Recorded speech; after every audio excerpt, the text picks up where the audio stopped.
students, welcome to the online session for the subject of industrial safety. These are the virtual classes for the subject of industrial safety.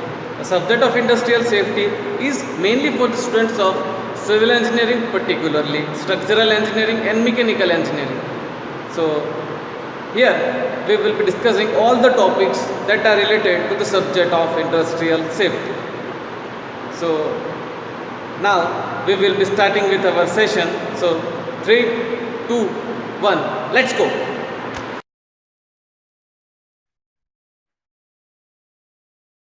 Hello students, welcome to our session of the industrial safety. Here we are having the online session of industrial safety subject. This subject is of the branch of structural engineering and mechanical engineering. And basically we have already started our sessions regarding industrial safety, and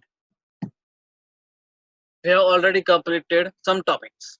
And previously we had fourth session where we have discussed the various topics which are required in the G2 syllabus, and that was covered. And basically we are in the module 1. So yes, we will be proceeding towards our subject. So further topics will be discussed in today's session. Okay. So yes, we will be proceeding to our session. So basically we are dealing with the silent point of the Factories Act 1948 for the health and safety. Previously also we had done the some points regarding the Factories Act 1948, where basically health and safety and welfare is basically the main points of the Factories Act. Means basically it is for the development of the workers. Okay, so what are the points that is required are being described in the Factories Act 1948. So in this session we will be dealing with the health. The health topic in 1948 Factories Act will be discussed in today's session.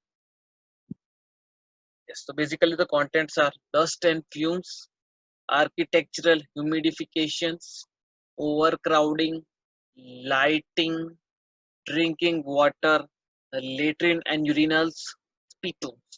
So these are the contents that is required for the welfare and development and safety of the workers in the industries is being discussed in today's session. Dust and fumes, that is section number 14. In factory in which manufacturing process is carried out, there may be given off any dust or fumes. Means we can say that where the factories where the manufacturing process is being done, there is an obvious thing of occurrence of the dust and fumes because of the working of the furnaces, because of the working of many of the equipments. Smoke will be formed, the dust will be formed because of the manufacturing process. So it is obvious that obviously the dust and the fumes will be formed in a manufacturing industry. Its inhabitation by workers in any workroom is injurious or offensive to the workers.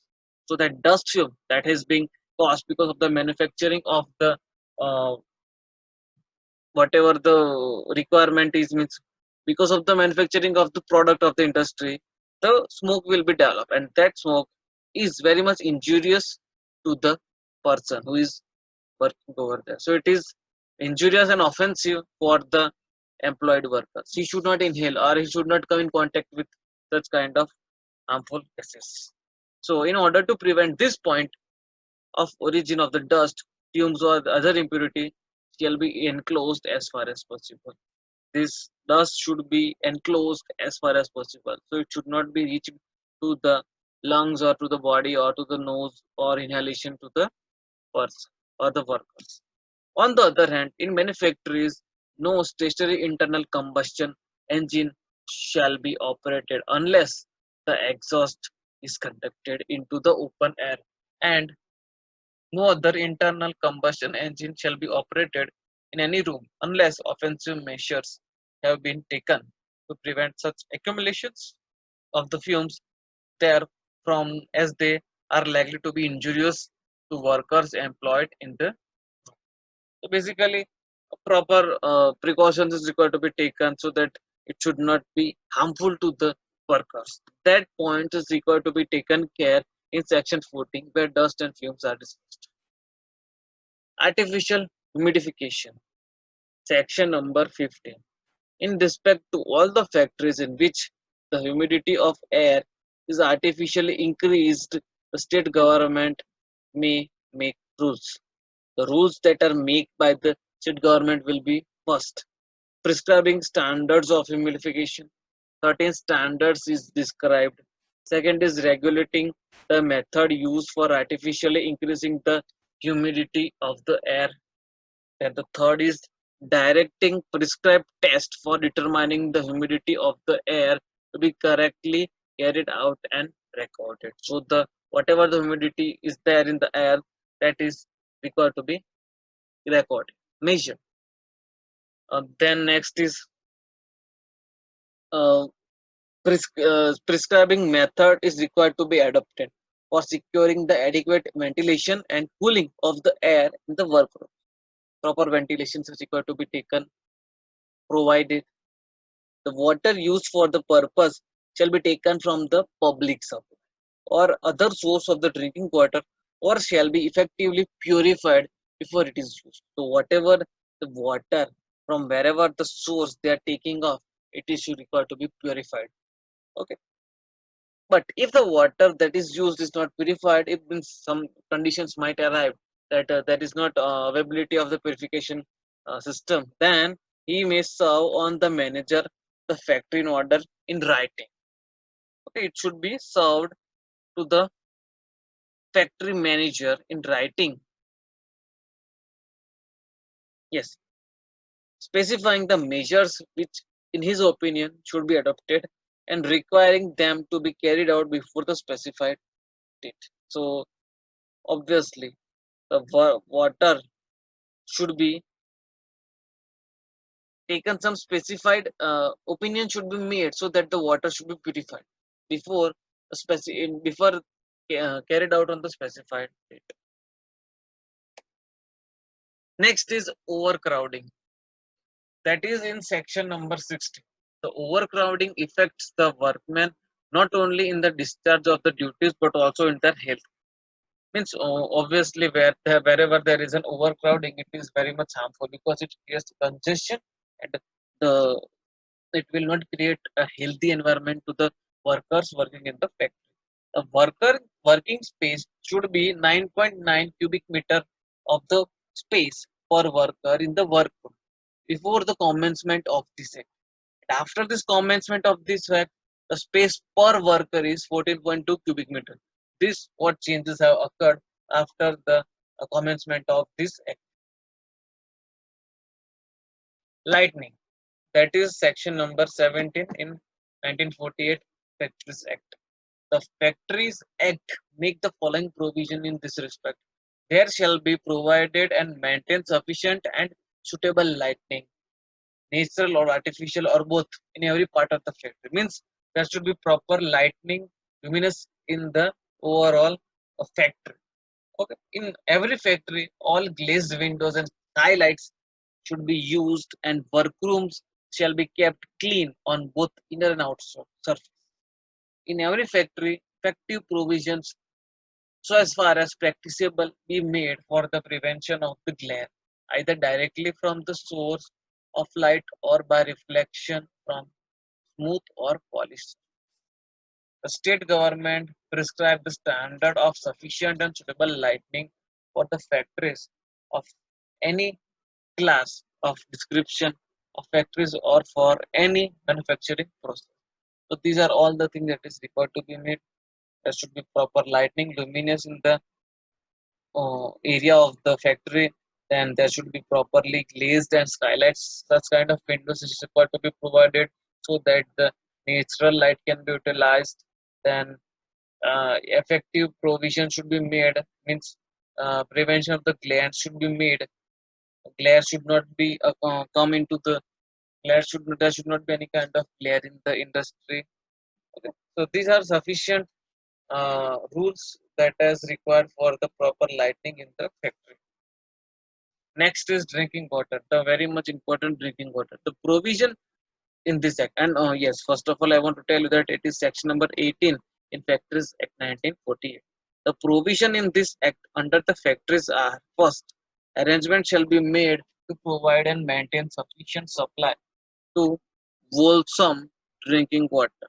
Means proper provision of the drinking water should be made. Point should be marked as drinking water in the language understood by the workers. Means, whatever the language that is being understood by the workers, in that language, the drinking water should be written over the source. It should be situated within the 6 meter of any washing, urinals, latrines, or spittoons. So it should be very much near, around 6 meters from any water closet or the urinal or the latrine. Provision shall be made for cooling water during the hot weather by effective means and for distribution thereof in every factory, wherein more than 250 workers are ordinarily employed. Examine as prescribed by the authorities of the supply and distribution of the drinking water in the factories. So these are all the acts that is been related to the drinking water. Latrine and urinals. So it is given in section number 19 of Factories Act 1948. The Factories Act makes following provisions in this respect. First is sufficient latrines and urinals accommodation of the prescribed type shall be provided and conveniently situated to them. Means proper type of urinals and latrines are required to be provided at a convenient distance and convenient location, accessible to the workers at all the time while they are at the factory. Means while they are working, it can be easily accessible to them. Such kind of locations is required to be selected for the latrines and urinals. Next is separated enclosed accommodation shall be provided for male and female workers, and there should be adequately lighted and ventilated.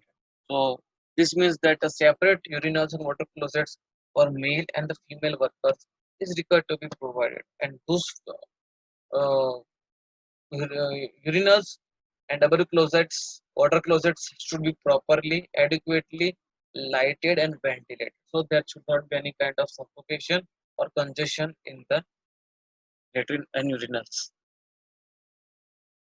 They should be maintained clean and sanitary condition at all the times. I mean, it should be uh, clean every time. Regularly, it should be cleaned so that a proper hygiene is maintained. That will be obviously helpful for the health of the worker, whether it is a male or a female. Sweepers should be employed whose primary duty should be to keep latrines, urinals, and washing surface clean. Okay. Where there are females are employed, there should be at least one latrine for every 25 females. So for females, there should be one latrine for 25 females. Where the males are employed, there should be at least one latrine for every 25 males. So for every 25 males and for every 25 females, there should be one urinal.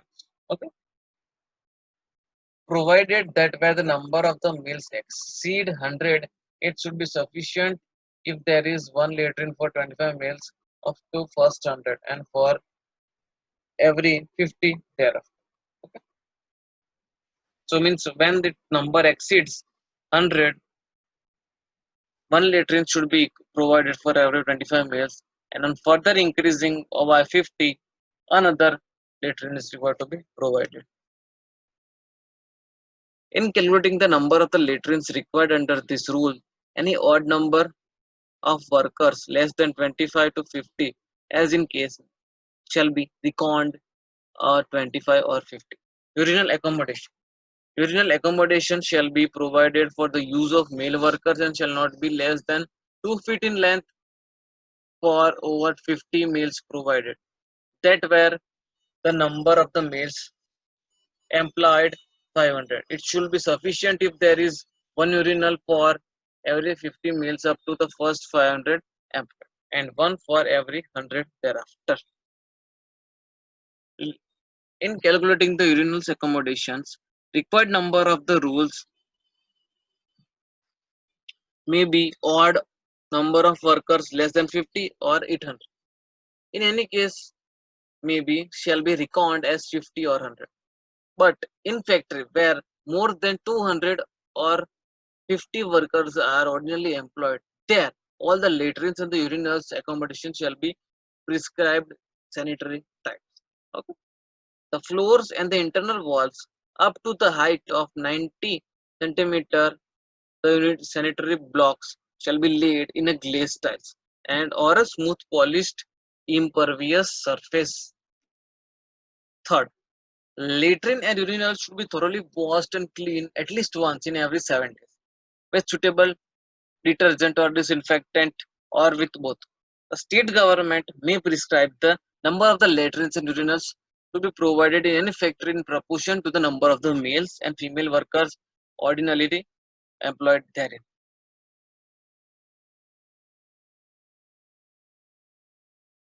There's spittoons. Next is spittoons. Section number 20. There spittoons are prescribed. There shall be provided sufficient number of spittoons in convenient places and they shall be maintained in a clean and hygienic condition. The state government should make rules prescribing the type and the number of the spittoons that is required to be provided and the location in any factory. So these are all the terms that is required to the health is given in the uh, Factories Act 1940. Thank you for attending the session. I will be meeting you in the next session. Thank you.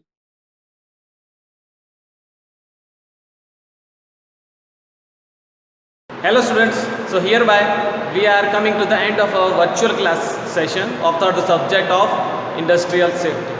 We have discussed a lot regarding the topics of the today's session. So if you have any kind of a doubts, if you have any kind of queries, you can send me your doubts and queries via mail. My mail ID will be in my channel. So check into my channel, like it and mail me whatever the doubts you have. And thanks again for attending the session. See you in the next session.